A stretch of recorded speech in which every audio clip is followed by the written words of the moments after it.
আজ তোরা matric pass করছো, তোকে কিছু আজকে দামি দামি কথা কম মনোযোগ দিয়ে শুনবো। প্রতিটা মানুষের ম্যাট্রিক পাস করা জরুরি, তাই তোরা করে ফেলে দিছো, আর দরকার নাই। জেনারেল লাইনে বিএ এম এ পাস করে জীবনেও কিচ্ছু করবে পারবো না। বাবার যদি আর 10 লাখ টাকা থাকে তাহলে আজ থেকে শুরু করব ড্রাইভিং, না হলে ইলেকট্রনিক কাজ, না হলে এসি ফ্রিজের কাম, পাইপলাইনের কাম। এলে 1 বছর খুব মনোযোগ দিয়ে শিখে ফেলে দেবো।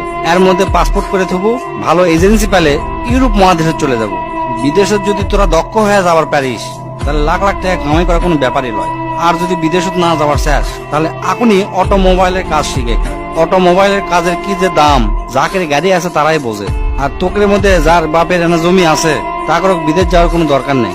বাপের কাছ থেকে কষ্ট মষ্ট করে 2 লাখ টাকা কালেকশন করে গরুর খামার দে, দেখবো তোর বন্ধুরা ইন্টারমিডিয়েট পাস করতে করতে তোর 20টা গরু হয়ে গেছে। আর যার 20টা গরু এক খামার থাকে তার মাসে লাখ টাকা ইনকাম করা কোনো ব্যাপারই নয়।